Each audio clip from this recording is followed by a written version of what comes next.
Gabe, wait for me! Run faster! It's right behind us! Here, go into the kitchen.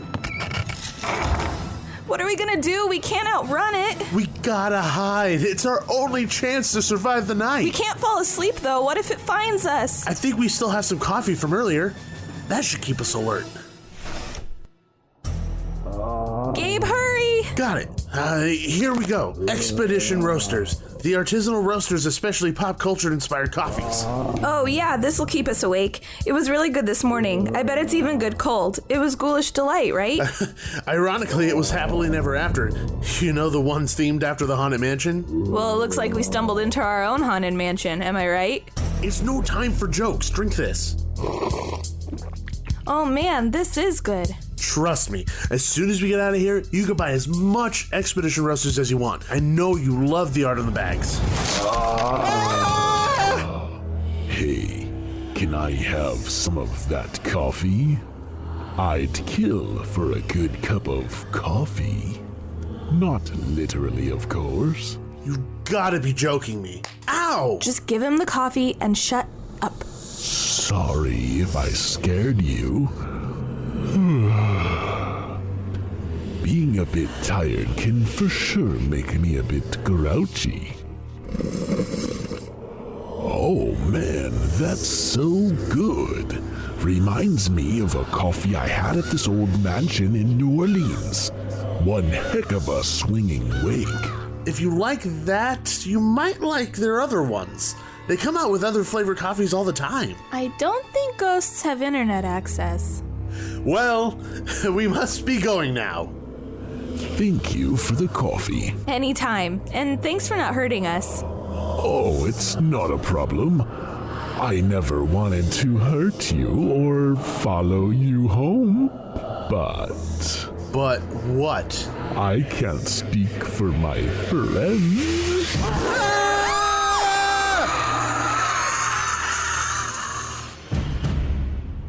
Start your hauntingly good time today at expeditionroasters.com and use coupon code DUO15 to save 15% off your first purchase of Expedition Roasters themed coffees. Brew your happy place. Expedition Roasters, an adventure in every bag.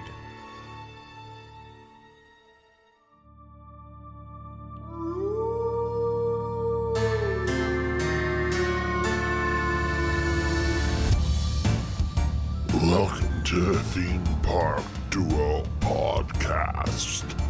Grab your severed heart monster friends and hop in line as we take you on a creepy tour of some of the best haunts around.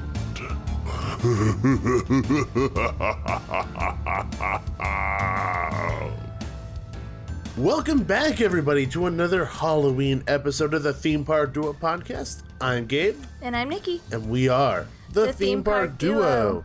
So, in this episode, we're going to be talking about our single-handedly favorite haunt ever. Yes. And I feel like I caught you off guard there with that. Well, yeah, you kind of slowly said the sentence, so I wasn't sure where you were going. But So yes. your mind kind of just had to catch up with it. Uh-huh. Well, anyway. I completely agree, though. Okay, cool. On the same page. We're going to be talking about Knott's Scary Farm today. And there's a lot of new stuff here at Scary Farm this year and a lot of really exciting things. I think you and I had been talking a little bit before the season started and saying that we were a little nervous coming into this season because last season was so good. Yeah, it was a really good year. It was ridiculously good. Like, we left with tears in our eyes because we were sad that it was gone. Well, you did. Well, that happens all the time, but let's not talk about that. It happens every year. Let's not talk about that. Anyway, moving forward. Have no fear, people. Scary Farm this year is fantastic. It's good, it's great, it's scary, it's spooky, and it's everything in between. And I had a fantastic time on media night when we did go. Or at least I went. Of course, you've gotten the trend that Nikki hasn't been going to these things. Yeah. And as of recording this episode, the 30th of September, still no baby. So Well, the last episode we said we probably would have a baby at this point. Yeah, it's the 31st, actually. Today, no, the 30th. Today's the 30th. No, today's the 31st. Tomorrow's October 1st. It says the 30th on my phone. 30 days in September, April, June, and November. 30th. There's 30 days in September. There you go. It's the 30th. There you go. Yeah. Well, still no baby. Yes. And so when our episode drops tomorrow, October 1st, our Six Flags episode, still no baby. And I think I said in the episode that I'd probably have a baby by the time you're listening to this. So yeah, there was no baby.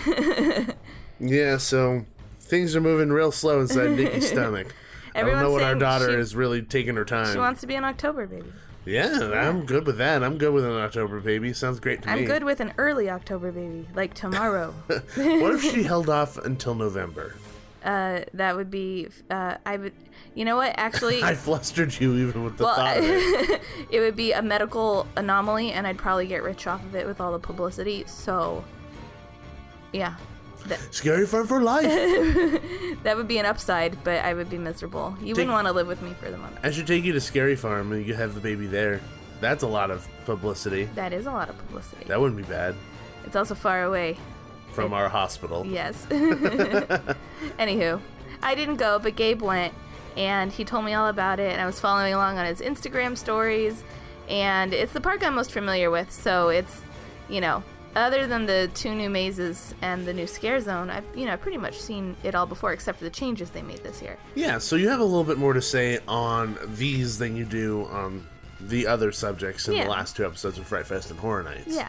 So, let's just jump right into it. Let's start with shows and entertainment and experiences that they have at Scary Farm. Over the past, I would say, 5 years, Knott's Berry Farm in general has been producing and creating extremely high-quality entertainment. And with every single event throughout the year, you know, Merry Farm, Boys Bear Festival, Scary Farm, all these things, they have multiple options for people to go experience. And I think that's a fantastic situation to be in, because when you go to a haunt like Scary Farm, there's going to be tons of people. Sometimes you want to sit down, sometimes you want to enjoy something else that other than a maze. Exactly. And also it takes away from the huge lines that happen to be there. Yeah. So, one of the bigger shows that they have this year, and this happens to be the one that was replacing Elvira from last year, is Hacks Cutting Room Floor.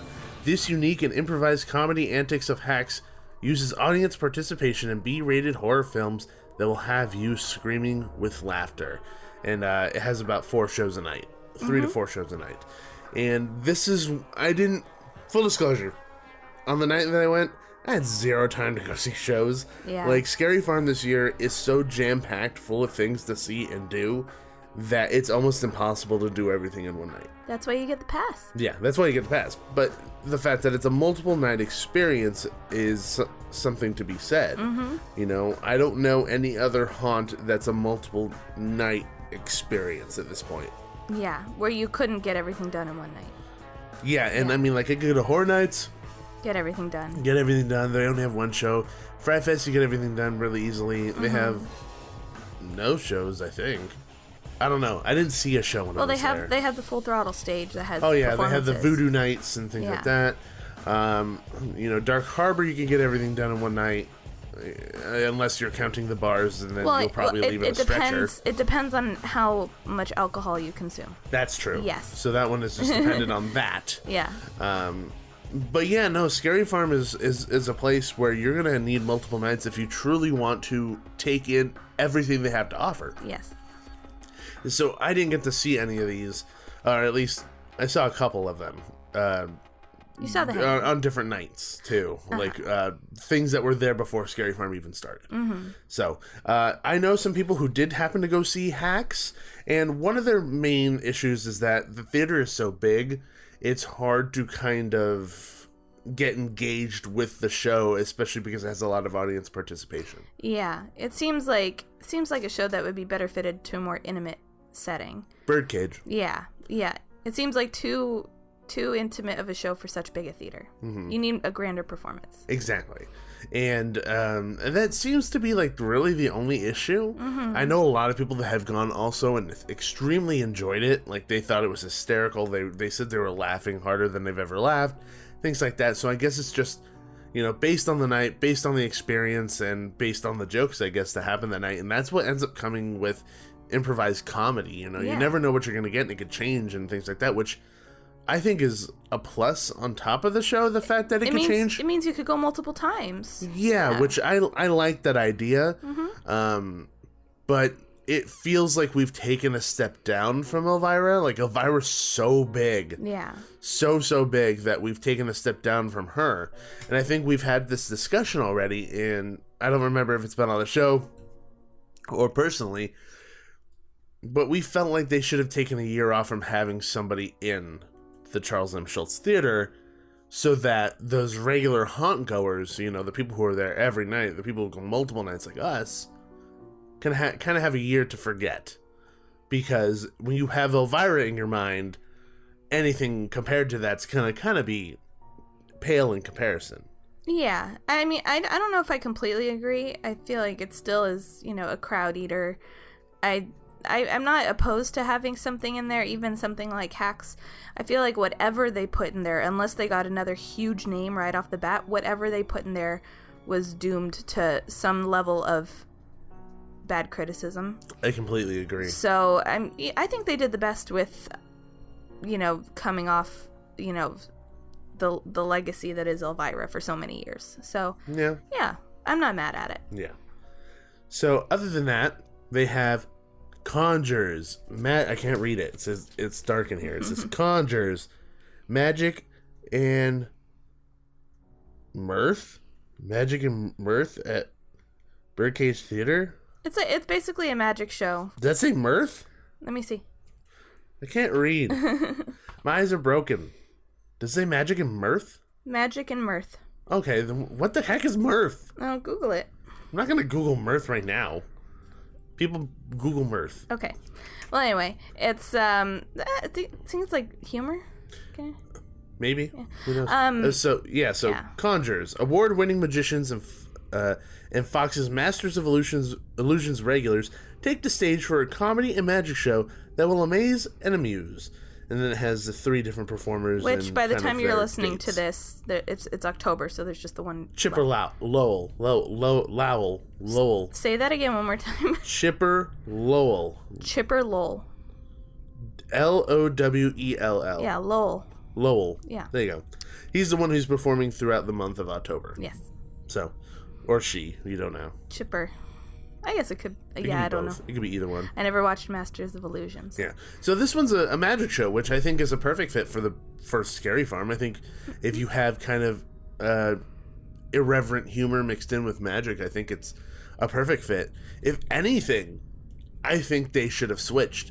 I think the magic show should have been in the big theater, and the comedy show should have been in Birdcage. I kind of agree with that, depending on the grandeur of the show. And, you know, easily if they switched it to the Schulz Theater, they could have made it a much bigger, grander show. Maybe had several magic acts, you know, instead of just one a night. Like one magician a night, you know. So, I don't know. That's a thought. Well, the venue definitely dictates the grandeur, like you said. Yeah. So because they're in the Birdcage, they're very much limited in what they can do. And I think it would have been cool to have a huge magic thing over in the theater. It's like almost having Ed Alonzo back, which I would have preferred to have Ed Alonzo. Yeah. But he's at Great America, so there's not really much we could do about that. Everyone would have preferred Ed Alonzo. So, not much we could do about it. He's at Great America. I'm sure he's in contract and he can't get out of it. So, but I know a lot of people who love Ed Alonzo, who are haunt fans, and would love to see him back at Scary Farm. Mm-hmm. So, I haven't seen a lot of people talk about this one. I think I've seen a couple people that said that they were actually pretty impressed with what they were able to do in the Birdcage. That's good. Especially given the fact that Birdcage Theater is really small. Yeah. Like, it's extremely intimate, like what we were talking about earlier with Hacks. Like, you would need an intimate location. This is that intimate location, which we've been in there plenty of times to see different things, you know, during Merry Farm, where they have like plays Christmas of Carol Christmas Carol, and or the like other one. drawing and things like that. So lots of things happen in there. And, you know, I think actually being close up to magic's pretty cool too. So I guess it's just your preference. And I think for us, I would prefer to see magic that's big than close-up magic in this case. So, but that's for Conjures. And then the big show that everyone knows, that everyone goes to see, you know, the staple show of Scary Farm, The Hanging. And this year, The Hanging's name was Shh, It Happens. SH asterisk asterisk, right? No, yeah, SH dot, It Happens. Oh, God. Yeah. So, ellipses. Yeah. There you go. A live stage show filled with special effects and high-flying stunts that is a no-holds-barred assault on pop culture's most infamous moments of the year. And they have around 3 shows a night. Now, like I said, this is the iconic show. This is the one that everyone remembers. And like throughout the year, we talk about the hangings of the past whenever Scary Farm even comes up in conversation. Yeah. So what did you think about this year's? It's rough because I feel like to a certain extent over the past 3 years, me getting older, I feel like the jokes are very much less targeting me and targeting a different audience. And do you think just the cultural climate over the last 3 years has played a big part of... Yeah, I would say so. Things have been really, really odd over the past few years. And I think that's really affected the show big time, especially this year. Overall, I feel like the show wasn't as good as it was last year. I mean, this is coming from a perspective of somebody who doesn't have to sit down and write down all these crazy pop culture references and figure out how they all tie together. Yeah. Like, it's easy for me to sit here and crap all over somebody else's work. Like, this is an extremely difficult show to write. I've talked to people who have written for this show, and it's not an easy task. And it changes. Like the show you see night 1 is not the show you're gonna see Halloween night. You know, it evolves as, you know, oh, this joke hit, this joke didn't hit. You know, they tweak it along the way. It matures like wine. And ages like wine. And so you saw it very early on. Yeah, I saw it first night. I believe second show. So what I've seen, like you said, you know, someone who's listening to the show may not have experienced the same thing. Someone could have thought like it was perfect on all accounts. Yeah. And I do give them a little leeway because it was second show. Like that happens. Yeah. But at the same time, you can't really account for the jokes not being targeted at youth. There was a lot of jokes about younger celebrities who I'm not familiar with. We're old now, which kind of sucks. But, you know, there were still some really funny jokes in general in the show that I found myself laughing at a lot. Yeah. And I thought that was great. And there always are. Yeah, and it's always great to see, you know, the dance numbers and see the hangman and just like the whole ambiance of the show is there, and that's always really exciting. I think it's a unique show that you'll find nowhere else. You know, you can find shows that are irreverent and, you know, completely inappropriate like this show, but nothing really matches what the show is able to do. I like kind of the interaction of the hangman with the audience, because although there's still this story kind of happening on stage and they're interacting with each other and we just happen to be there, but we're not incorporated into the story. Yeah. They still reference us. It's they break that fourth wall, if you will. Yeah. To kind of add humor. And, you know, what's more exciting when the hangman looks at all of us, shoots his shotgun, and he yells for our agreeance on who to hang. You're the citizens of Calico when you're in the audience. Yeah, you're the citizens of Calico. Yeah. It's fantastic. And I just think it's so much fun. This year, for me, it didn't land as hard as prior years have. The structure of the show felt a little less defined. You said it felt like one big fight scene. Yeah, it just felt like one really, really large fight scene, which doesn't feel like what the hanging is. I feel like if somebody were to watch this for the first time, they probably would enjoy it. But then if they were to watch it in a different year, they would say, what happened to the show? Like, it's really different. It's not this big fight scene. You know, there are fight scenes in the hanging. That's what makes it fun. Bloody fight scenes with the blood packs and like someone gets their head smashed, blood goes everywhere. Like, that's part of it.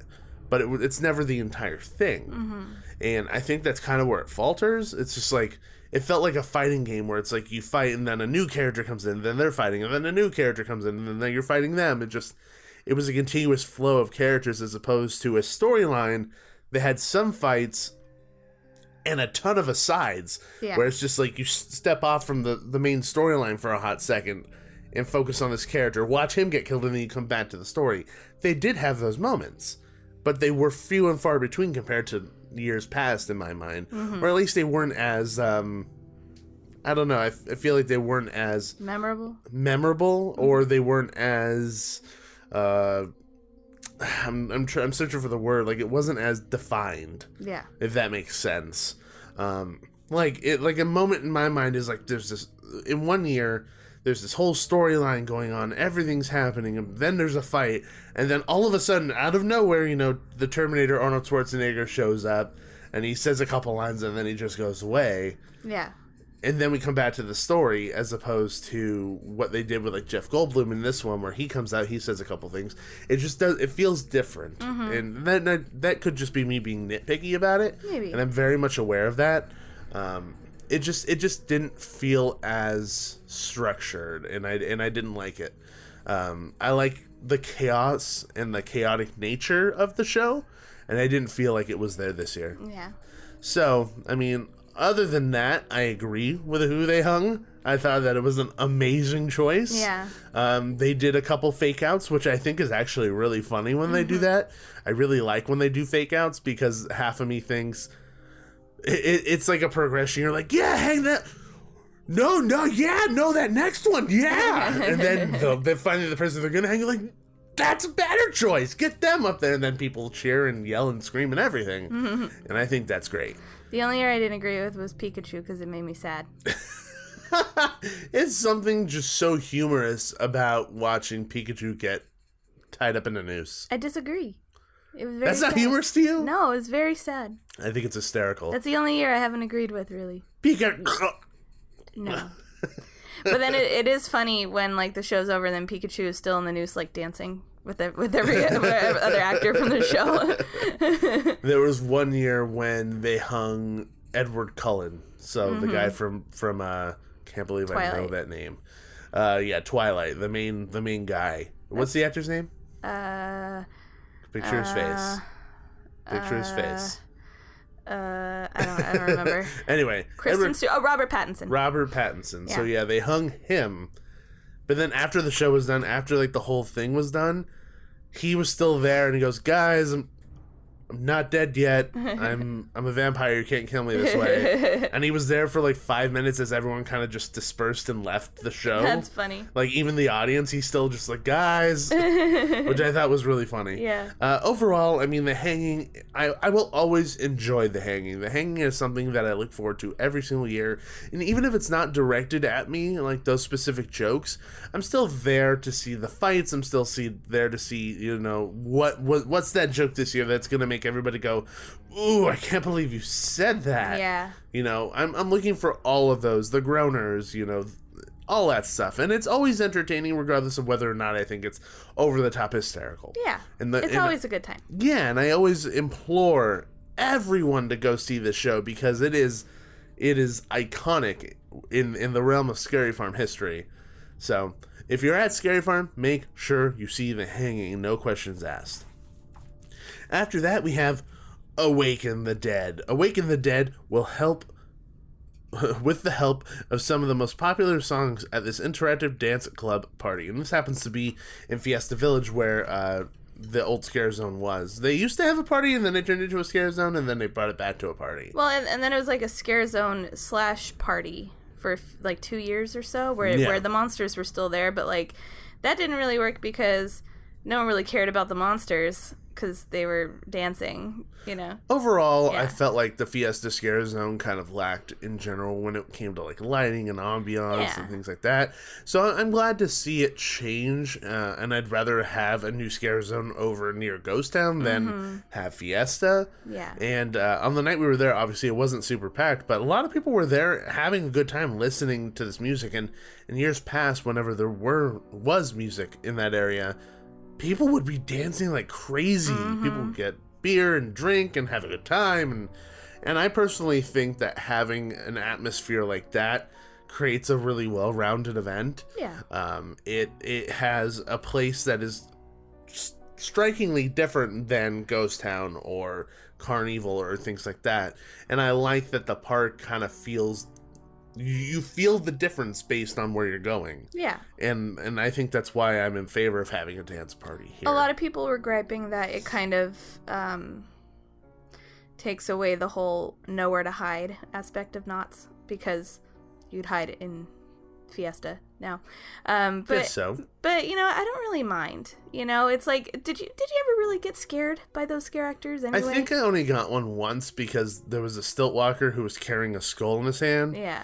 And I didn't realize that skull was on a really long bungee cord string, so he threw it at me, and I just instinctually did that. But I never once watched through Fiesta and got scared. And got truly scared like I did in any other scare zone. If anything else, they were just entertaining scare actors. You know, they were kind of funny, quirky, like kind of mischievous rather than outright scary. Yeah, there was a couple who took their jobs really seriously, which I appreciated. Yeah. But overall, yeah, I think they were a little bit more entertaining to watch than they were scary. But then again, that's coming from a perspective of us. Yeah. Who don't get scared easily, who are completely void of emotions when walking through these areas. Yourself. Scaredy cat? No. See? Yeah, but like, I'm just saying, it's like, it never really scared me anyway, so I don't mind seeing it go. And you know, it's so what if Knott's is no longer, like, quote unquote, there's nowhere to hide. You know, it's like, it's a fun zone, it's a crowd suck, it's a break. You know, I don't mind at all. In comparison to Horror Nights or Fright Fest, this is still significantly better. Yeah. Because you have Horror Nights, whose park is almost 75% not filled with monsters. Then you have Fright Fest, who has fantastic scare zones, but because the park is freaking huge, you have large patches of no monsters. Yeah. But at least they have the wandering monsters. To me, if you have a park that's completely jam-packed full of monsters, you have this one small percentage of the park that has nothing, which really, Fiesta is small. Like, it's in between two scare zones. It's in between 3 scare zones because you have one entrance, which is Forsaken Lake, one entrance to Hollows, then the other side is Carnival. So it's completely jam-packed, and monsters go into those past those borderlines a little bit every now and again. So if it's just that small little area where you can go and you can have a beer and not be afraid of somebody spilling it on you because they're getting scared, or, which that happened to me, or go dance and have a good time and have some food so that monsters aren't there, like, in your face when you're trying to eat, then yeah, I'm fine with that. I'm totally okay. Yeah. Because every other place is completely swarming with monsters. So I'm good with that. Doesn't bother me either. The next piece of entertainment that they have there this year is Time Zombies. Travel back in time to the dark streets of London as you fend off hordes of the undead in this unique VR experience. Additional fees apply. I actually did this thing. Yeah, we both did it. We did it on the night of the Scary Farm announcement. It was very fun. I got a better score than you. You did. You're usually much better at those shooting games than I am. Well, I think, and towards the end, you started laughing at me. I don't know if that distracted you because I kept getting scared. We were back to back. We were back to back because someone said that was the best strategy. It is. And so I was facing one way, Nikki was facing the other way, and every time she would scream, she'd push against my back and push me further, and just screaming because every time she would turn her head, the zombie would just be like right in her face. Well, it's really difficult because they come at you pretty quickly. So if I'm shooting zombies off to my right, I turn to my left to see what's going on over there, and there's a zombie like in my face. And they're not far. They're close. Yeah. They're very close. Yeah. And they could start running. I remember a few times of me kind of getting not scared, but like nervous and like kind of get that jolt of like, he's coming. And then you have to like shoot him really quickly, and it really makes you feel like you're in that world. I mean, it's VR. The sounds and just the VR is really well done. It feels like a video game. It's not like real life or anything, but it's just very, very well done. Yeah, very fun. Definitely recommend it. Yeah, if you like spooky shoot 'em up games, then you'll definitely enjoy this one. And VR, yes. It's super duper fun. I would definitely check it out, especially for those who are listening who go to Knott's Berry Farm a lot and end up doing the regular VR showdown at Ghost Town, which I think you'll like this refreshing new take. Which this is something we talked about when it first came out, was that we hope that there would be a Scary Farm layover. And I'm really happy that they're utilizing the ability to take Scary Farm to the next level and implement it into other portions of the park. Maybe they could have a Christmas layover too. What would you be shooting? You could... The reindeer? No, like, you wouldn't have to shoot anything. Maybe it's more like, you know, like in Midway Mania where you're shooting, like, Pies at the pies beginning, or like something. Yeah. suction darts or darts or baseballs. Yeah, or you're like, just like hanging ornaments on a tree. Yeah, something. Anything, you know? Yeah, I guess so. Or like you're shooting candy canes or something. Or you're shooting wreaths around the necks of reindeer or something. Maybe something like that. Yeah. I don't know. That's a good idea. I like that. They should do a layover for Christmas too. No Christmas talk yet. I'm allowed to... Nope. I'll just leave then. Oh, what? I'll just leave then. No, don't leave. Then let me have my thought. Fine. Okay. Minimize the amount of Christmas, you say. That was it. You're the one that's dragging it on longer than it has to. Fine, go. I'm done. What did you say? They should have a Christmas layover too. End of story. That's it. Oh, okay. I I'm thought you were pregnant. gonna go on about Christmas for a long No, time. I'm pregnant and irritable. You have the emotions of two people right now. Uh-huh. Moving on. So the last piece of entertainment that Knott's Scary Farm happens to offer, which also rolls into Knott's Berry Farm during the day, is Knott's Scary Farm Store Bizarre Bazaar. Inside the Bizarre Bazaar Nautilus store, which Nautilus is the name of the store before it turned into Bizarre Bazaar. It's across the way from the Schultz Theater. Yes, and it's right underneath Voyage to the Iron Reef. Mm-hmm. Into the Fog is an art show specially curated for Knott's Scary Farm with nearly 40 pieces of original art. So this is something very similar to what they had for Boysenberry Festival. They had specialty art for Boysenberry Festivals kind of celebrating the history of Knott's Berry Farm, and that's the same case here. Art celebrating the history of Knott's Scary Farm. Mm-hmm. And everybody went nuts for this thing. You know, on the preview night, people went there and were buying hundreds of dollars worth of art and shirts and buttons and cups and everything, shirts, everything you can imagine. Their merch is strong this year. The merch this year is extremely impressive, especially the throwback stuff that they have this year, and even the shirt that, like the main shirt this year that have characters from Ghost Town on them. You know, and a huge kudos and shout out to Eric Linksweiler, the gentleman who actually helped design a lot of those pieces this year.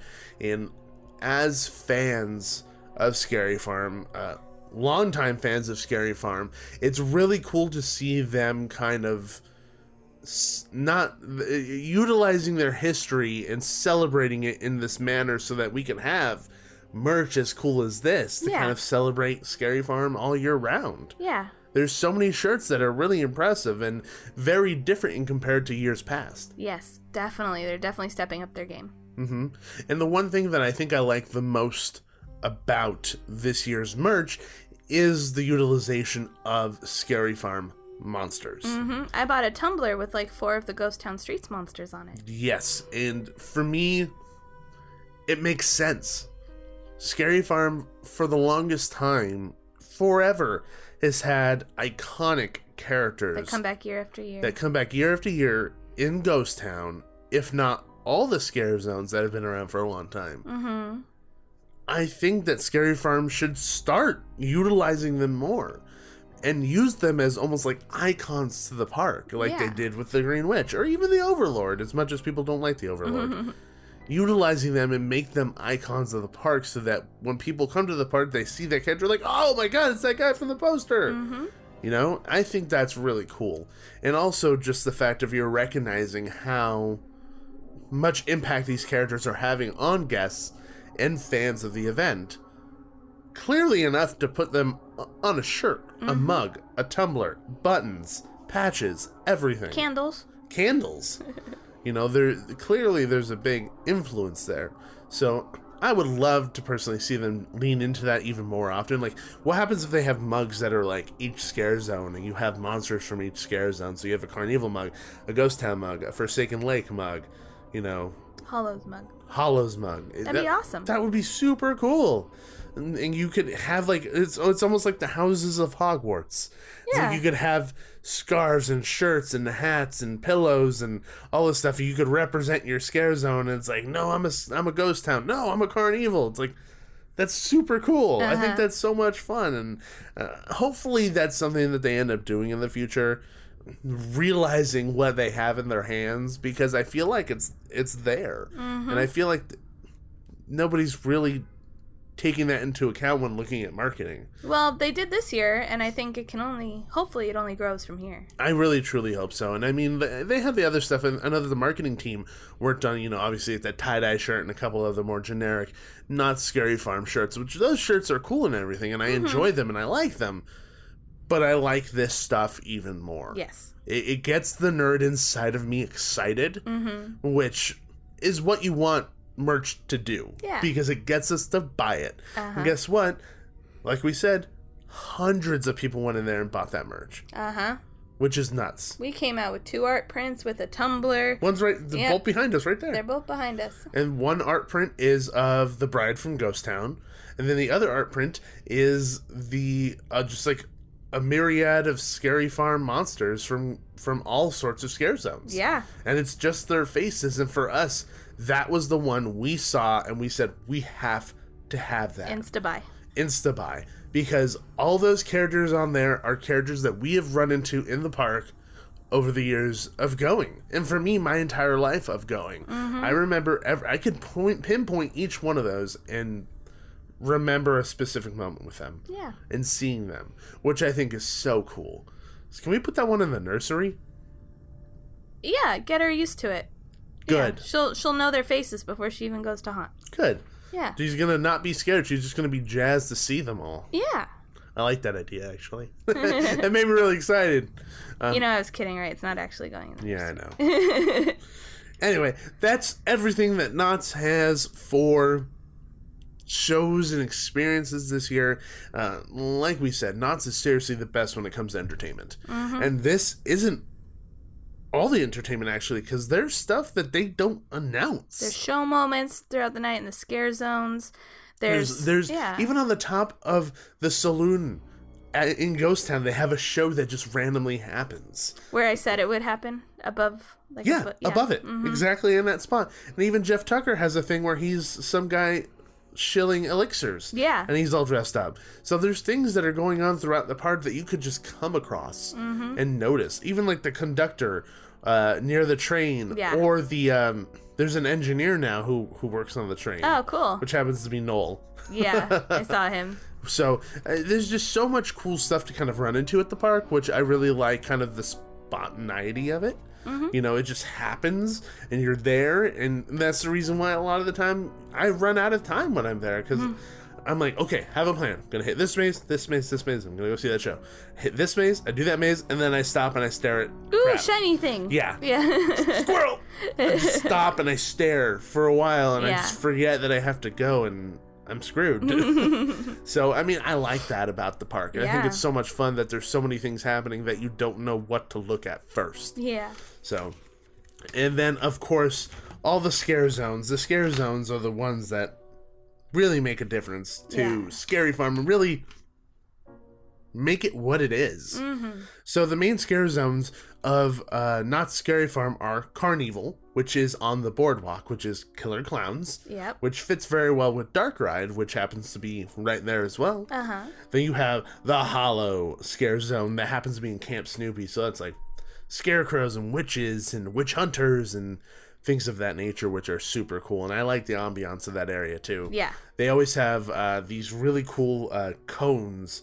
They like, imagine like an orange cone built out of wood, and it's huge, and they have pumpkin faces like carved into them. They're bright red, lit from underneath, and smoke shooting out of them. Yeah. They really are quite striking when you see them in the middle of the night from like really far away. And they're really cool when they're filled with fog. And that kind of ties Pumpkin Eater into the scare zone too. It kind of brings the theme out a little bit. Which I really like that again. And then the new scare zone, Forsaken Lake, which happens to be around the Silver Bullet, right under Silver Bullet, essentially. And then the main scare zone, the big Grandaddy scare zone of them all, Ghost Town Streets. Woo. Which happens to be in Ghost Town. And Ghost Town actually takes up a very large footprint. So that happens to be the one that always has the most monsters in it, because they kind of want to make sure that people are going to see those monsters. Yeah. And to me, there is no event anywhere that I've been to in Southern California or even Orlando that can match Fog Alley in Ghost Town. Yeah. Nothing beats Fog Alley. Completely agree. The only things that I could even kind of compare to is when you're on the Queen Mary and it's a pitch black corridor and you're looking in that corridor. You see nothing. You could kind of see the end of it. But you know there's something in there. And that's not even comparing scare zones. That's at a that maze. Point. It's a maze, yeah. Yeah, and you walk through the corridor and there's like 3 monsters in the darkness that you didn't see. Yep. And you get the crap scared out of you. Yep. And that's Ghost Town Streets. That's Main Street. That's Fog Alley. You stand at the entrance and you're looking at the fog and the lighting and you can't see a single thing. You can't see them. They see you. But you know that they could see you. Mm-hmm. And to me, that is some of the most unnerving moments at any park. And for a nerd like me, I run right into the fog. Yep. I go straight in there because it's just so exciting. And then you duck off to the side and watch other people get scared for like an hour. Oh, that's fantastic. I suggest anyone do that. Like, yeah. if you have a moment to sit on a spare. planter and just watch. Get dinner at Ghost Town Grill. Dinner at Ghost Town Grill is absolutely my favorite thing to do at Scary Farm. The fog does kind of take over your food at times, and you can't really see it, and you're kind of like, get away, fog. Periodically. Yeah, but it's completely worth it. You will get messed with, like, if you sit there, which happens, and I'm totally okay with it. And it's just such a good spot to people watch, and at haunts, people watching is probably one of the best things you could probably do. Yeah, especially if you've done all the mazes, have a little time to kill, just people watching Fog Alley. Exactly. So, yes. So make sure you check out Fog Alley and Ghost Town Streets when you come here and sit down and just enjoy the ambiance because you won't find it anywhere else. So let's jump into the mazes. These are the big ones. These are the ones that everyone wants to hear about. Should we start with the returning? Yes. So we'll start with returning and then we'll end with the new ones. Yeah. So the first returning maze was Trick or Treat Lights Out. Scared of the dark? With only a faulty flashlight, face the terror of the Green Witch's house completely in the dark. So this was another one where they kind of said, we're going to have something new, but you have to go in and find out. I don't know what they added. I have no idea what was different. They added obviously a couple scenes not prior. Anything big. Yeah, it was never anything big. I assumed it would be like a creature or something. But I didn't notice anything. That doesn't take away from how much fun this one is. Super fun. I suggest if you're going to Scary Farm, do not do this the first time, like the first maze. Wait till it's dark. Wait till it's dark because it is affected by the outside light, so there is a little bit of light pollution. Mm-hmm. So go in when it's completely pitch black dark outside, and then you could go in with those flashlights. Or like right when it gets dark so your eyes aren't completely adjusted. Mm-hmm. Or just shine a really bright light in your face so that when you go in, you're like, Don't recommend that. Don't recommend that. Well, it's not like staring into the sun or anything. Anyway, this one's very unnerving. You have the flashlight, and the flashlight changes throughout the experience. So sometimes it's, very faint. Sometimes it turns off. Sometimes it flashes. Sometimes it goes to black light. So it's actually quite cool, the technology behind that. And I think there's, of course, some type of level of fear that when you're not focusing that flashlight, there's going to be something there. Definitely adds a level of suspense. A huge level of suspense. And I personally really like the direction that they took it stylistically from prior years of regular Trick or Treat. So where they changed it last year and where it is this year, it almost feels like 80s style music. And it's very foreboding. It's very realistic as opposed to that facade that was very cartoony. Nice. In the past. I love that change, and I love that they're staying with that. Mm-hmm. And it's just very sinister, which I think works for what they're trying to do. I wasn't scared that often. I think there was maybe one or two things that got me that I wasn't expecting. And we've just been through it so many times. Yeah, it's like, I think I don't remember having this conversation in person or on the air, which happens a lot. I find myself saying that a lot, whether or not our conversations are on the air or not. But it's like, you wouldn't even need to give me a flashlight. I could close my eyes and walk that maze and not run into a wall. Yeah.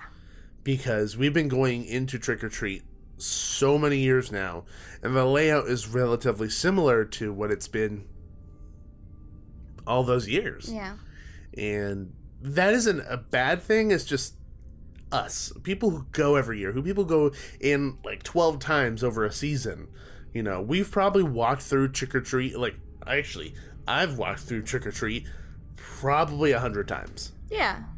That's So, safe, probably. Yeah. Yeah, but I mean, with all that being said, even with the change with the flashlight, that's been going on for 2 years now, do you think Trick or Treat is pretty much run its course?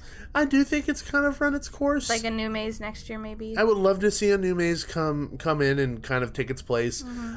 I think Trick or Treat has come in. It's made its mark. It's changed and made its mark again, and proved that you can make a pretty big adjustment to a maze and have it be refreshed and new again. I do think it's time to see something new. But I think once we get to the end of this list, I want to go through and kind of make predictions on what we think is going to happen in the future and what mazes we think probably can go. Okay. Because generally they end up doing 1 or 2 new mazes each year. Yeah. So we'll choose 1 or 2 mazes and we'll figure out which ones we think are probably not going to make it to next year. Okay. So we already know one of them. Yeah, that's one of them. I didn't know the plan before going in. Well, I didn't have a plan. I just made it up right now. I just dinged up, yo. So, moving on to the next maze. I have to skip over the new maze here. I almost read it. Paranormal Inc. Demonic spirits of the murdered victims have been detected throughout the mysterious halls, while evil medical staff prowl the new patients to torture. And this happens to take place in a building called the Hayden Hills Sanitarium. And this maze has been around for quite a while as well. I would say probably 3 or 4 years now? Yeah. 4 years? Probably 4 years, actually. Yeah, 4 years. And when this maze came on the scene, it made everyone's mouths completely open and jaws drop on the floor. It was something we had never seen before at a Scary Farm, and something that I still haven't seen at a lot of places. And this is a John Cook maze. And so is Trick or Treat Lights Out, for that matter. John Cook is somebody who was a designer at Scary Farm, and he's moved on to other things, but he's still kind of a consultant, so he has touched other mazes here this year. And I don't think a lot of people expected like an opening statement like this one, where you have a show moment. Like, you stop, you get a piece of the story to make everything make sense. Yeah. This maze is 4 years old, so I don't really care about spoiling it. You know, you're going into this place to watch a live television show be taped called Paranormal Inc. And throughout the line, there's TVs kind of with these characters explaining what they do and moments and kind of leading up to this. Yeah.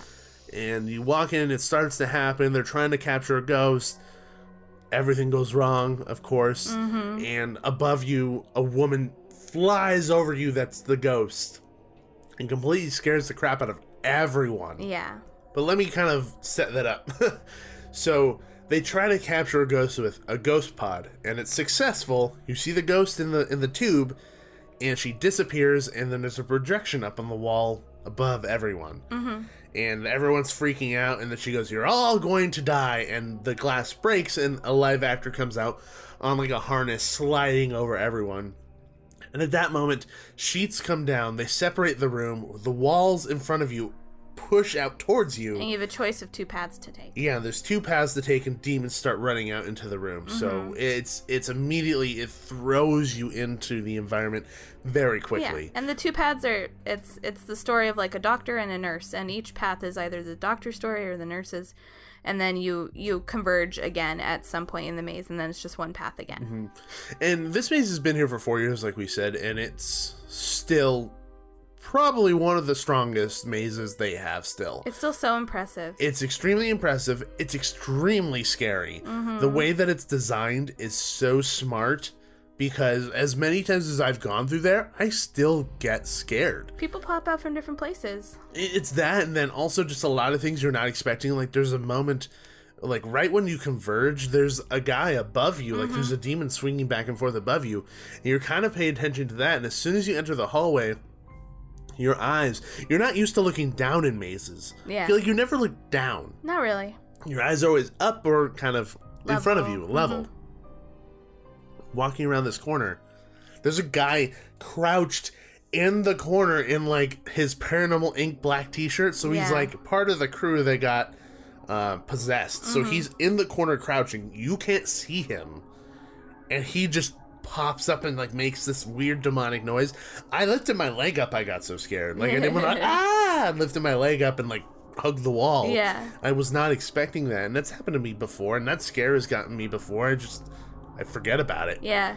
And it's still affected to this day. And on top of that, they added a new ending. Yes, don't spoil that now. I'm not going to spoil the new ending because I think the new ending...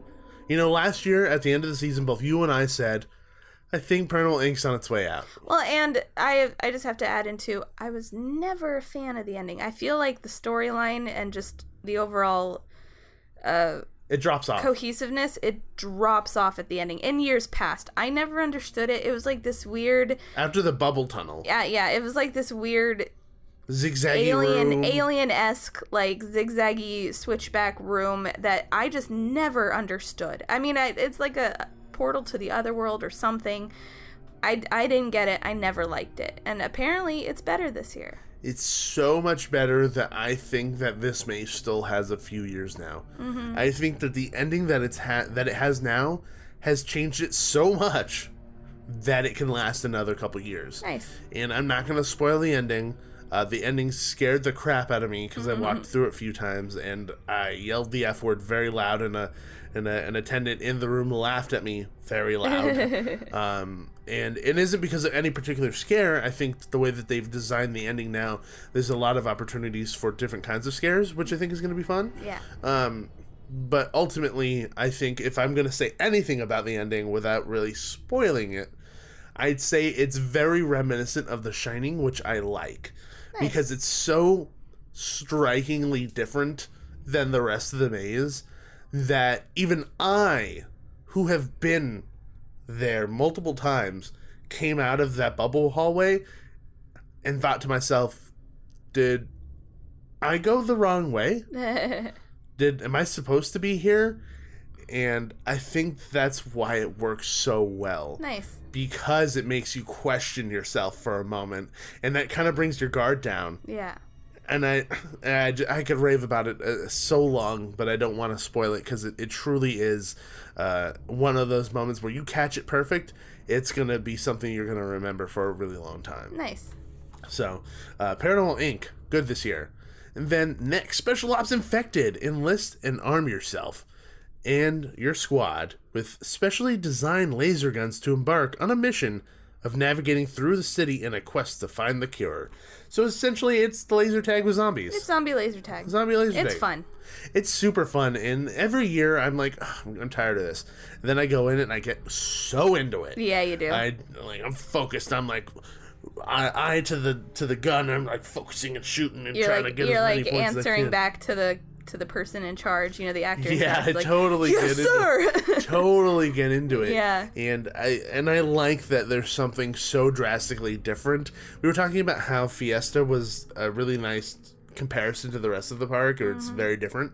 I think that's kind of what Infected is for the maze aspect. It's so different that I think it works really well. Yeah. Overall, do I think it needs a change at this point? Yeah. The ending wasn't different enough for me to say, okay, that's a great new ending. Like Paranormal Inc., like that was a great ending. In addition, that is going to really change it. I think it really needs to either up the ante for the entire experience or just go. Yeah. It's still super fun. It's still super different, and it's exciting. It's not ultimately very scary. I don't think it's ever been. I think it was slightly scarier in an open space a little bit at times when it was in Camp Snoopy. I think now that it's more claustrophobic, there are more options for scares, but I don't think that they happen that often. I do agree that it was more scarier when it was in Camp Snoopy. When it was more of a anything could happen type of situation. You put it in a maze, and you feel like you're in a maze. A little bit of the... It was claustrophobic, which is unnerving. Claustrophobic is, yeah, but like a little bit of the feel of real world danger is lost when you put it in a maze. And I never disliked that, but yeah, since you pointed it out, it was much scarier in the first year of Camp Snoopy, I should say. And that thought has come to me over time, because when it first moved to a maze, I thought it was ungodly scary. You know, you're given a gun which just says a sense of security, but, you know, the narrow passageways and coming around the corners, yeah, it was, at the time in comparison, very different. But then once we knew all the turns and twists... Now it's not scary anymore. Yeah. I think either... Switch it up majorly or get rid of it. Yeah. I would love to see, and I think we talked about this, an alien version of this. Like, instead of zombies, aliens have showed up, and then now you have to shoot up the aliens. Yeah. I think that would be really cool. Completely new theme. The laser tag aspect could last another 5 years. Yeah, truly think so. And I would love to see it stay. I don't want to see the idea of the laser tag go away. Yeah. I would just love to see it refreshed. Something brand new. Tied into something Scary Farm related. Whatever it may be, I would love to see this one stay. When I went through it on media night, I was walking into the subway entrance, and I felt a hand come down on my shoulder really hard. And I got, like, it jarred me, and I was like, who is this touching me? And it was my friend Greg, and he was he's working the ops in that, so he was like, he got me into it even more in that moment, because he's like, come on, Gabe, go, let's go, you gotta shoot those zombies. And the entire time I'm just going, just shooting zombies. Shout out. He made that maze so much better because he did that for me. So shout out to Greg if he's listening. But that moment for me was just, it's such a memorable moment, and it made it a little bit more real and a little bit more fun, and just it was awesome all around. I really enjoyed that. So next maze on our list is the Red Barn. Race through a blood-soaked barn filled with gore that... It's blocked. It's kind of blocked in the paper. Gore that is home to a murderous farmer. Enter if you dare. For those who do, never escape. So the Red Barn, the Red Barn, the Red Parm. The Red Barn has never truly been our favorite. It's always either been on the lower end or in the middle. Yeah. I think that it's still somewhat in the middle, if not a little higher after this year.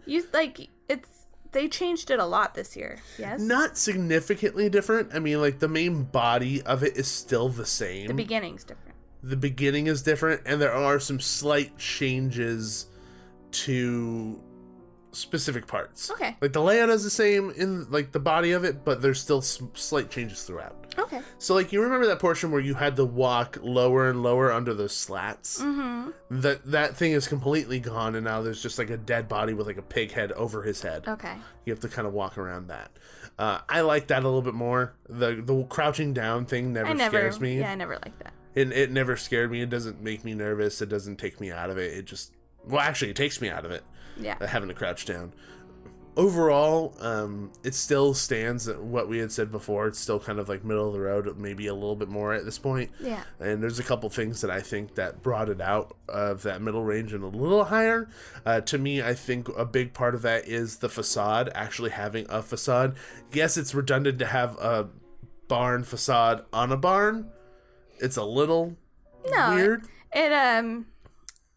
It takes it one step further than just what you see every day in the park. Yeah, and I think that helps kind of set everything up. Yeah. Sets a tone. And also out front, they have a barker. So instead of last year where you kind of come into the front room and he kind of addresses you, then you have to go in underneath him. He's outside talking to everyone in the line. That's pretty cool. And I think that's so much better because it gets everybody in the mood before going in. Because once you're in... You're kind of getting adjusted at the beginning. I like how they're getting people adjusted to the maze outside first. I think that's really fun. Better than just like a loop track of music or words or whatever they use. Yeah. Like the Pinocchio. That blue bitch denied me my pound of flesh. Yeah, I heard that. I still remember that. That like 1,000 times. I still remember that. To this day, it's ingrained in my in my brain. An entertaining barker is definitely better. Yeah.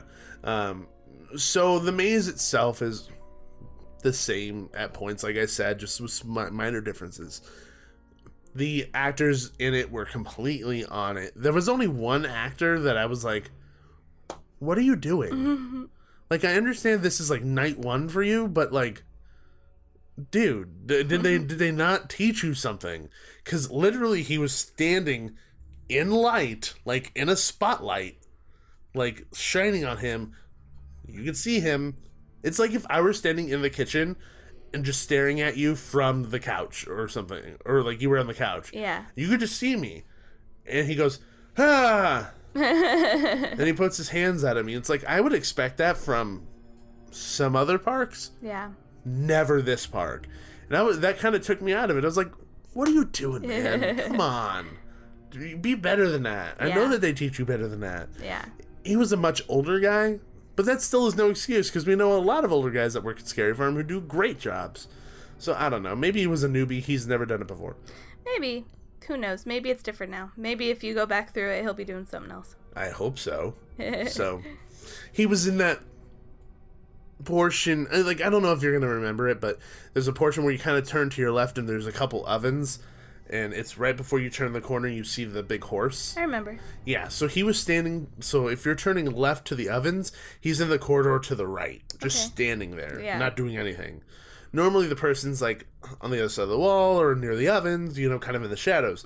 Just standing there like a normal dude, just waiting for us to come by. Ah! Maybe you just caught him when he was like stuck there and he went back somewhere else later. Maybe, who knows? Who knows? And then away from that, the other thing that I thought was completely amazing, that to me makes me so happy, there was a freaking real chainsaw at the end, and it makes me so excited. It was a real chainsaw. It isn't a toy chainsaw. It isn't a mini chainsaw. It was a big ass chainsaw. It wasn't just chainsaw noises. Yeah. No, it was a real chainsaw. And he was coming after people, and you know that the rule was like, do not bring it above waist level, because he was holding it with straight arms when he was coming at people. You know, not like Horror Nights where those guys are like swinging it behind their backs and under their legs and like jumping in the air and like moving it around and stuff. No, this guy had his arms straight and he was like, coming at people. I mean, in a way, it was a little unnerving because he just was so confident in killing you that he just didn't even have to move the chainsaw. Well, that would be unnerving to me, because one thing that always gets me in movies is when the bad guy like snaps your or like cuts your Achilles tendon or your knee or something with your leg. For me it is specifically Achilles tendon. I can't like watch that. With you it's fingernails. For me it's Achilles tendon. So you can watch Pet Sematary where he cuts his Achilles tendon with the knife, or House of Wax in that scene where he like raises up the floorboard and like no. Yeah, it's pretty bad. Oh, I can't stand it. So he's coming at us low with that chainsaw. But having a chainsaw there in general changes the feel so much. Like, there's a real sense of danger, you know, feeling the air off of a chainsaw as it's revving. And the loud noise. And the loud noise makes such a huge difference. And on top of that, everyone who's eating on the other end of that... Just sees the people running out. See people running out, they hear the chainsaw... That's promotion on its own to go into that maze. If somebody was like, I don't want to go in that one, and they hear the chainsaw and people running and screaming, it's like... They're going to go right back around and get in that. Yeah, I think that's great. So, that's the Red Barn this year. Still kind of on the meh level. Yeah. But still really, really fun. You know, it's still Knott's quality. Yeah, and if you know what to expect, you won't be disappointed. Exactly.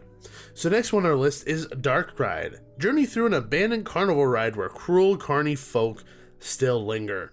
Venture down a treacherous path of sinister shadows and horrifying scenes. So this is the second year for this one. Yeah, it was new last year, second year now. Nothing has really changed. That's fine, though. For the better, I guess, because I thought it was absolutely perfect. Didn't need to change anything. Maybe in a year or two, but second year, fan favorite maze from last year, you don't need to change a thing. The ending room with all the monsters in it just kind of causing chaos, and not, like, as a guest you're like, I don't know where to look, and there's a lot of opportunities for scare there. To me, that is so much fun. Oh, it's awesome. It's different every time you walk through it. It is different every time you walk through it. One time I walked through, there was a guy on stilts, and then some other guy scared me from right behind him, and I didn't see him. The other time, some guy came down the slide, and then there was a guy hiding in the rafters. I didn't see him. There hasn't been a time where I walked through that maze and haven't gotten scared. Yeah. Because the monsters can roam in that room, but then also throughout the maze itself, it's designed so well to distract you. Yeah. And I love the hallway. So, like, you walk in, and the first realistic hallway you walk into, you see the rats running across the pipe, and I just think about Solita. Yeah. So, Dark Red, I don't have a lot to say about it. It hasn't changed for the better. It's still as strong as it was last year. I think it's so much fun. Can't miss. It is a can't miss attraction at Scary Farm. Don't miss it. Next, Shadowlands. Live by the sword, die by the sword. Enter the hair-raising maze and fight off demon samurais whose souls are cursed to rot within the depths of purgatory. And you said for this one they got rid of the show moment at the beginning. Yeah, so the very beginning they used to have a show moment where you kind of see the demon samurai show up, he kills the guy, chops off his head, and then you all have to enter the Shadowlands, and they kind of converge at some point. They got rid of it completely. As soon as you enter the facade, you're in the forest. So that forest scene is kind of bigger now. Nice. Which I like. Yeah. So, other than that, they did fix some of the effects that ended up not working for the rest of the season last year. I know that giant, head thing.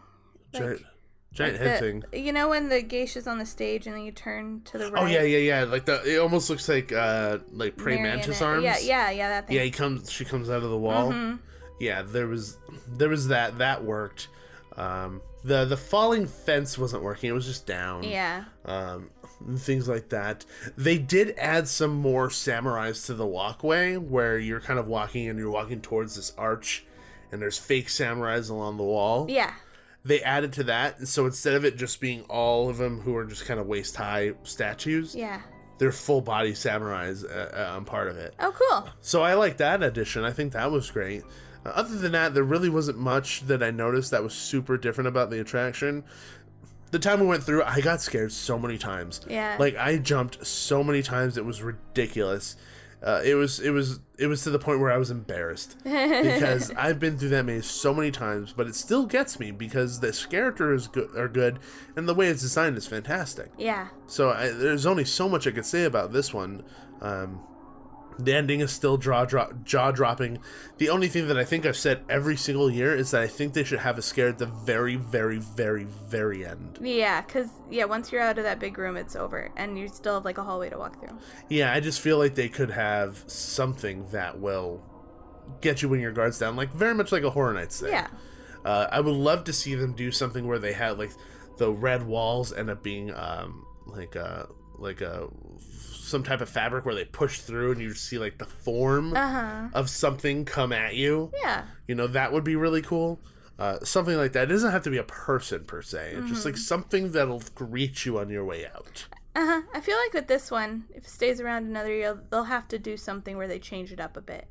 I completely agree. Yeah. And I would love to see something added to this because I think the idea and the concept of samurais are so cool, and it wasn't something that before I'd ever thought about. When you think, what's going to be a good haunted house concept?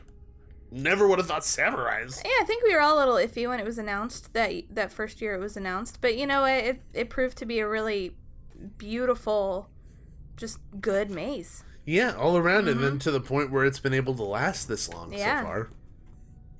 So that's Shadowlands. Next maze up on our list is Pumpkin Eater. Escape the Pumpkin Eater's wrath by navigating your way through the town of victims, facing a cave of crawling insects and solving the labyrinth of thorns. So this is also the second year, and not much has changed also, right? They said that they were going to have another creature in there. You didn't see it? I didn't see it, but that could very well be a thing of opening night. Maybe he was on break. Could be on break, opening night thing, just a lot of different factors. Yeah. Added into that, so I'm not quite sure. But I think that it's still on par with last year. Mm-hmm. That's good. Pumpkin Eater last year was something that we weren't expecting to be as good as it was. Yeah. And it was so good in our opinion. So this year there was minor differences, very minor things. Yeah. But overall, I think that it's retained its strength. I think it's retained its fun aspects and its creepiness. There's still something very off-putting about that.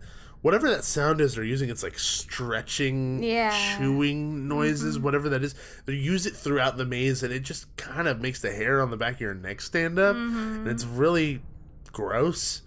That's all I could really say, and describe it. Did the floor vibrate in the oven? Yeah, of course it did. Yeah, that's Well, I a stopped great. working like halfway through last Oh, year. did it really? Yeah. Yeah. Well, it definitely was still vibrating. Good. So Yeah, I missed it when it went away because it was always like a little massage for your feet.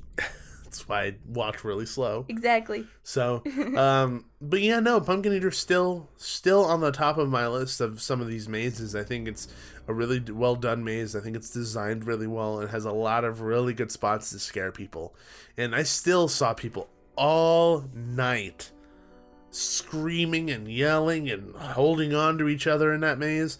You know, I go through the other mazes and I don't see a lot of people doing that, but this one still, for some reason, gets people. Yeah. Like, people tend to get really bothered with this one, and I think it's just the way that it kind of invades your senses a little bit, because one, you have that sound that's unbelievably loud and it's just like unnerving. Then there's a portion where you get wet when you're walking through pumpkin It's guts. just kind of a grosser maze. There's a lot of things are hanging Goopy, down and touching you. yeah. It just overall just it kind of pushes the boundary of getting close to you. Yeah.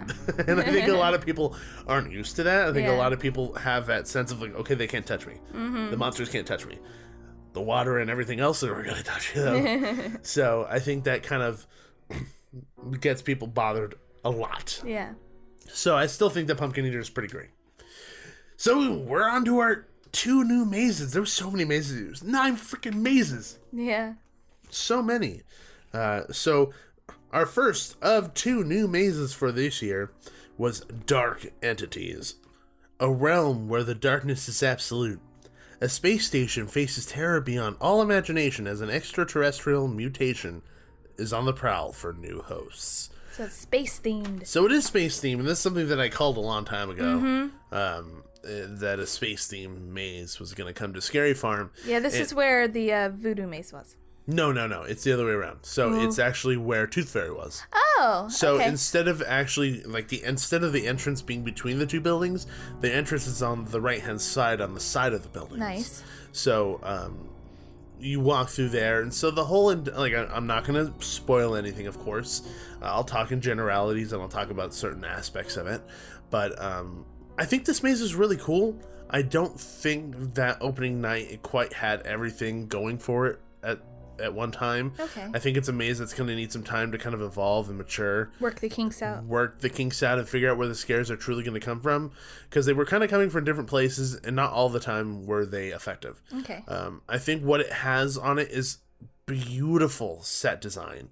Like, this maze is gorgeous, and I think that it does it does a very good job at setting you or placing you in a setting and making it believable.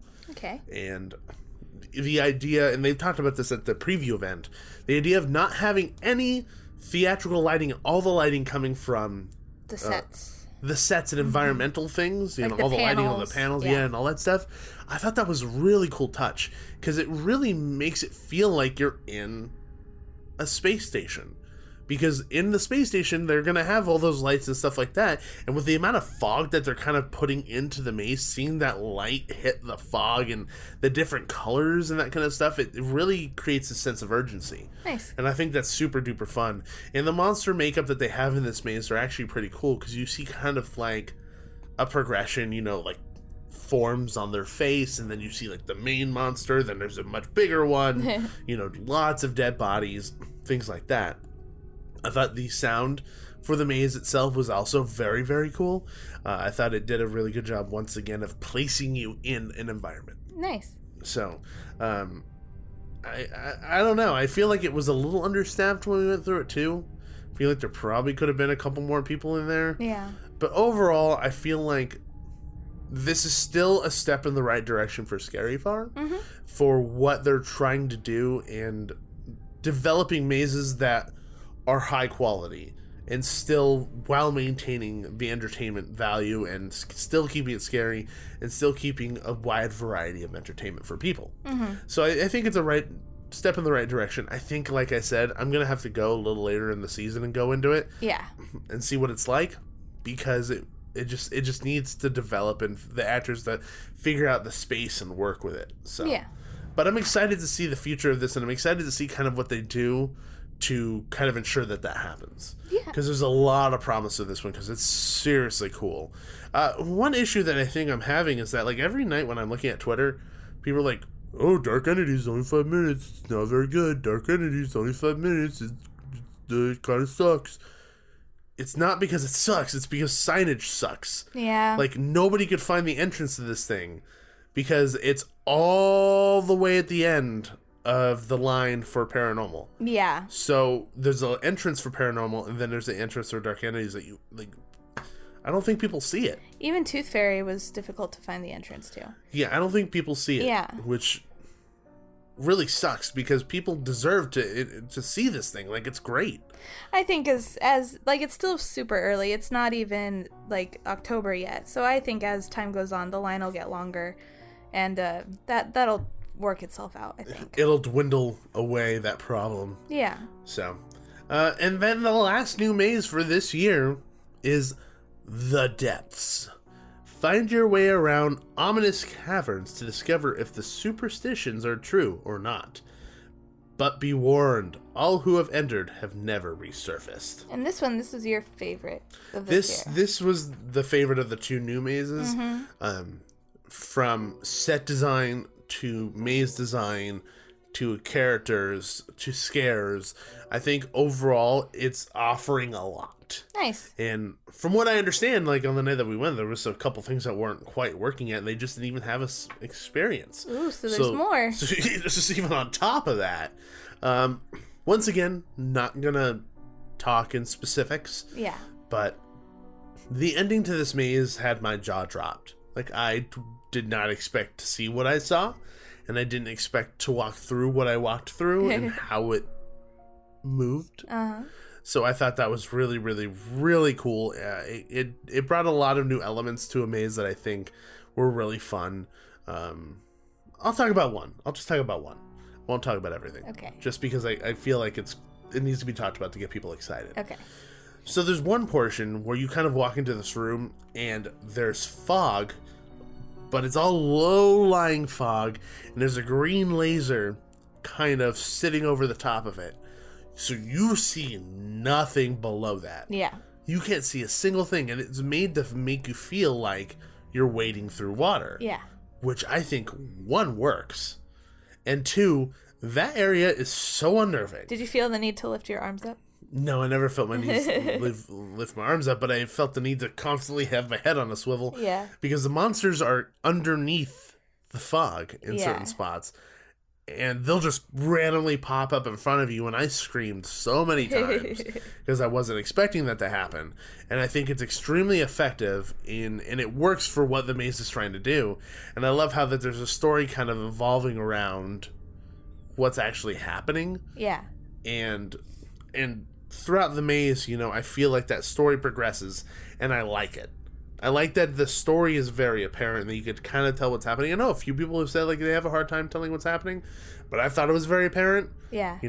These miners, you're going to a mine, and the miner's like, don't go down there, it's not safe, don't do it. And then obviously there's monsters, so it's clearly that they're talking about them. Uh-huh. There's a lot of other things later on down the line that in that maze you'll realize what they're talking about, too. So, overall, I think that the maze is another John Cook, once again, another John Cook wonder. I think the only things that I would change about this and the things that I would want to see different, there really isn't a facade. This is for both, actually. I'm talking about both. There's no facade. We've come to expect a certain level of facade. Like Pumpkin Eater, wonderful. I mean, that's like a whole, corridor. It's a whole entrance. Yeah. Voodoo, beautiful facade. Paranormal Inc., beautiful facade. Dark Ride, not really because of where it is. But at least it looks, which something I didn't mention, but you remember last year it said Dark Ride on the sign, then it's a Castle of Chaos right in the middle. They actually extended past that, and there's like turrets, like castle turrets. Nice. That are still like the two-dimensional things. Yeah. But they at least extend it out. And to me, it looks like the entrance to a ride to a certain extent. But for me, for that backlot area that isn't part of normal park use, no excuse to not have a wonderful facade. Both of them you enter like a tunnel. Yeah. Like, they're both literally the same thing. So in the depths, you enter a tunnel that's kind of you saw the way it looked when we walked by when it was in construction. Yeah. You saw that. Yeah. And it's the same thing for Dark Entities, pretty much, except it's a little bit of a longer ramp. Yeah. I mean, at least you have this really large lighthouse that's on the corner of the building, but all they have is a projection of the depths and then ocean sounds. Like, I want to see a cool facade. They could have a whole cliffside. They could. Yeah. And I wish they worked on doing something like that, because I think that it would take both of them to the next level. Yeah. And like for Dark Entities, I would have loved to see, like, I think like they transported you, so I think that's part of the storyline. Yeah. So you walk into the space station, they transport you to the ship, and that's where everything's going down. Yeah. I would love to have seen like an actual ship, like the side of a space station that you walk into or something. Or I don't know, even just something to make you feel like you're actually entering something. Because either one of them, I never felt like it was entering something. Once you're in, and it's cool. Yeah. But it needs a facade, especially for frickin' the depths. Because you're coming on the heels of Voodoo, whose facade was arguably one of the best facades that Scary Farm has ever had. Yeah. And now there's nothing. Yeah. It's a small gripe, but I think it's a bigger gripe in the conversation of enveloping guests into the story in the environments of what you're trying to convey to them in each one of these experiences. Yeah, and Knott's set its own standard for amazing facades, so it's easy to see how we're a little disappointed this year. A little bit. Yeah. I mean, and that's for the two new mazes that I think are standouts. Like, I think they're fantastic. They're just something that they need in order to kind of progress all of that stuff. And I really hope that they hear that, and I hope that they realize that, because next year I want to see a facade. I want to see something cool. You have a whole year. Make a facade. Right? So, we'll see. But that brings us to the end of all the mazes. I think both you and I are probably going to agree on the two mazes that I think can probably leave. We are pretty much already said them. We said Trick or Treat. And Infected. Actually, I was going to say Red Barn. Red Barn's only been there for 3 years. I mean, but that's not unheard of for something to leave after 3 years. There was one maze that left after 2 years. Yeah. Okay. Well, yeah. I wouldn't be sad if Red Barn left. Yeah. So actually, I'd prefer Infected to stay and Red Barn to leave. Yeah. Yeah. I would love to see Infected change themes. Yeah. That's pretty much it. That's all I would want from that. Or at least tweak it, change the path. Make it a little different. Yeah, so Trick or Treat and Red Barn are the two that we are kind of leaning towards maybe them not coming back. Yeah. Or, actually, when you think about it, the fact that they just redid Trick or Treat, do you think that Shadowlands might be on the chopping block? I think Shadowlands... That's been around longer, hasn't it? Yeah, it has. No, not longer than Trick or Treat. Not longer than Trick or Treat, but not longer than Trick or Treat's re-theme. Longer than the revamped Trick or Treat. Yeah. But they could easily implement the flashlight concept into another maze and just lose Trick or Treat.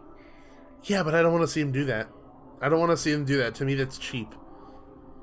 It's like, okay, we got rid of our flashlight one, but we're introducing flashlights into Dark Ride. It's like, no, like a whole new maze. Oh, I'm not saying built around something that's specifically flashlights. Built around for flashlights. Yeah, Gotcha. I'm not saying just stick in another maze. Yeah, I thought that's what you meant. I'm saying a new maze for next year with flashlights. Gotcha. Yes. I would love that. I think that would be cool. Something that's truly built around the need for the flashlight, because then like that black light aspect can really come into play instead of just like the makeup and some stuff drawn on the walls. Yeah. So the cool flashlight technology doesn't have to leave just because Trick or Treat leaves. So that's why it's like, yeah, you could stretch it for one more year, and yeah, they might. I don't think they should. I think Trick or Treat is 100% the number one maze I want to see leave. There you go. You heard it here first, people. Yeah. You heard it here first. You gotta listen to the pregnant lady.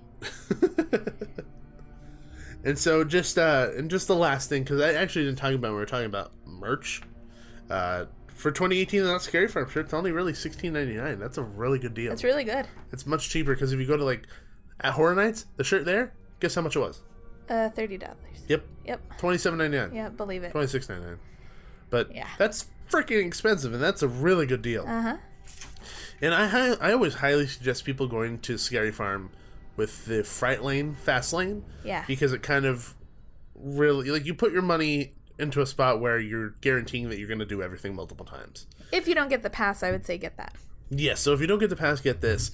But it also includes rides. So you get priority access to Hang Time, Ghost Rider, Pony Express, Sierra Sidewinder, Jaguar, Supreme Scream, Voyage to the Iron Wreath, Montezuma's Revenge, Timber Mountain Log Ride, Halloween Hootenanny, which we haven't talked about. We should talk about that. Oh, yeah. Silver Bullet, Calico Mine Ride, Coast Rider, and Accelerator. One other thing we didn't talk about is that they have a new light package on Hang Time now that like ties in with the Carnival Scare Zone, and it's really cool. Mm-hmm. So, and Carnival in general this year is just amazing. Because the construction walls are gone. And then the kinetic energy of having that roller coaster going around and the lights really make a huge difference. Yeah. And the lighting also, you have the string Christmas lights looking things over the top. Yeah. Just all of that really adds to the ambiance, and I think it's fantastic. And having that light package is freaking cool. Yeah. And you said it, like, when they first unveiled Hang Time and you saw the lights, you said, like, it would be awesome if they did a light package for Halloween Horror Nights, and they did. Halloween Horror Nights? Oh my gosh, I don't know. You know what? I'm cooking in here. I'm getting delirious. So your brain is cooking from the inside out. Yes. Okay. Uh-huh. I know you meant Scary Farm. Scary Farm. Yeah, so that's really, really cool. And then, what was the other? Oh, yeah. Halloween Hootenanny. Log Ride. No monsters this year at night. But it's the same thing year-round, and I personally love Halloween Hootenanny because even though it's not scary, it gets you... It's not scary. Get it? Honestly, it just gets you in the Halloween mood. Yeah, honestly, it was so much fun last year, and the monsters never scared me anyway because I knew where they were. They were at the exits. Yeah, the emergency exits. That's the only place they were allowed to be. So it's like I never got scared by one. So to me, it's not a big loss. No, not really. And it, like, everything else was just so much fun. I wouldn't care if they weren't there. So yeah, and I just love the music. I love the environments that they're creating in this, and like the original soundtrack by Crazy Kirk and the Hillbillies. Is that what their names are? Is that what it is? Yeah. They were Billy Hill at Disney. Is that what it was? They were Billy Hill and the Hillbillies at Disneyland, and now they're Crazy Kirk and the Hillbillies. Yeah. So they have an original soundtrack by them, and it gets you so much in the Halloween mood that I love it so much. And I think my favorite part of the entire thing is our little limp wrist bear that we see in the scene, where he comes down and he roars at you, but for a long time I feel like his wrist was broken. A few screws are loose. So it was just very floppy when it he came at you. And now when he comes out of the tree, he goes, trick or treat. Yeah. He comes at you saying trick or treat, which, it's, oh my God, I rave about it forever. It's just the perfect ride. It seriously is. And you don't get super soaked, which is nice. because it's at night. Exactly. No, but in general, the log ride never really gets you soaked. No. It never has. Yeah, no. I always fear it will, but it never does. The part that gets you the most wet is that drop on the inside. Like the water just happens to flip in if that's you're annoying. unlucky. Yeah. But the main drop, you mostly just get misted. Yeah. So everything's good there. Overall, I think Scary Farm this year has a lot going for it, and I know that Ken Parks, who works at Knott's, has really pushed forward the idea that we're not a theme park with mazes in it. Yeah. The whole attraction is the park. Yeah. Like, this is a brand new place to come visit. And I think with the additions of things that they're doing throughout the scare zones and the characters and the random pop-up moments are really adding to that feeling. And I like it a lot. It's changing the way Scary Farm is, and it's changing the way I look at Scary Farm, and I really like that. Yeah. I think it's so much fun being able to go into an environment, be immersed, and kind of forget about the outside world like you do with Disneyland. Yeah. I don't often do that with Knott's Berry Farm because it just happens to be up against like Beach Boulevard and you can kind of see stuff from Yeah, rides it depends like on where you are for sure. Yeah, but when I go to Scary Farm now, I feel the same way that I do at Disneyland. Yeah. Where there's so much going on, You're there's so much to see that I'm transported and I completely forget about the outside world. I'm thinking about who's this character right here? What is he doing? And there's all this stuff. And then there's Halloween Hootenanny, which to me, I equate it to Pirates because there's so much going on in that thing now. You know? So I think overall, Scary Farm this year is so good. And I would put it on par with last year and how good it was. And I'm thoroughly impressed with the things that they're doing. And the direction that they're taking the park as a whole. I'm really excited to see in the future where this goes with all the different aspects that they're adding to the park. So, thumbs up to Scary Farm this year. Make sure you check it out. If you don't know what we're talking about, why did you listen to this entire episode? I'm pretty sure the majority of people who are listening know what it is. Or there's people who've never been and are like, oh my god, I want to hear the review because I want to go to Scary Farm real bad. Well, then I hope that we helped you and you're inspired to go. Yes! Yeah. Scary Farm to me is the best. It is the granddaddy of all haunts. The one not to miss. The one not to miss. It is the it is the reason why every other haunt exists. Uh-huh. You could track back the lineage of different things that haunts utilize to Scary Farm. Mm-hmm. So you're welcome. Anyway, that brings us to the end of our show. Yeah, man. Scary Farm is already here and it's just nuts. Like, the Halloween season snuck up on us so fast. Yeah. We had other things on our mind. A little bit. A little bit. Slightly distracted. But we made it through September. You got to go to a lot of haunts and... Went to Horror Nights last night. Yeah. The time that we're recording this, last night I went to Horror Nights. Nikki went and saw a movie. I did. So. I saw The Nun. Yeah. And you said you enjoyed it. I did enjoy it. I know a lot of people were crapping on it. Well, I didn't feed into all the hype. You know, I never go into movies like that expecting like, oh, this is going to be the best horror movie I've ever seen. It was decent. I liked it. I liked the story. I liked the creepiness of it. Overall, not a bad watch. It was good. Yeah.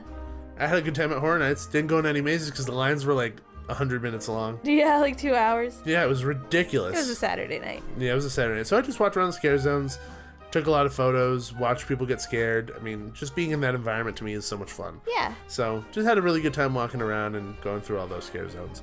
But once again, like I said, brings us to the end of our episode. Thank you so much for listening to our review of Knott's Scary Farm 2018. If you want to look at our written review, it'll be up on our website at themeparkduo.com. Currently, we still only have we have 2 reviews up. We have one for Halloween Horror Nights for this year and one for Six Flags Magic Mountains Fright Fest up on the website. So if you want to go check those out, go to themeparkduo.com. We got some pretty cool photos on those ones this year. We sure do. So I try to make sure to get some cool photos so that people are entertained visually at the write-up, so they're not just bored from what I'm writing. You do a good job. I try my best. I don't know why I said it that way. I say a lot of things certain ways, and I still don't know why I say them that way. Anyway, and if you guys haven't already, make sure to follow us on social media. You can follow us on Facebook, Twitter, Instagram, and YouTube. Did I miss anything? Facebook, Twitter, Instagram, YouTube? That's about it. Yep. All at Theme Park Duo. And if you want to send us an email, you can always email us at themeparkduo@gmail.com. Thank you for the cat pictures. And if you haven't already, make sure you head over to iTunes and leave a 5-star written review. We hit 50 reviews, Nikki. Yay! On iTunes. 50 reviews. That's insane. One was a 1-star. Only one, though. Only one. Uh-huh. Most of them are 5 stars. Yeah. But 50 reviews nonetheless, and I think that is a accomplishment in and out of its own. Yeah. So thank you to everyone who has left a review. And like I said, if you haven't, make sure you head on over there and do that, because it actually really helps the show out. It pushes us up in the standings and makes it easier for people to find us and enjoy us like you are right now. And always remember, everybody, there's always a great, big, beautiful tomorrow. See ya!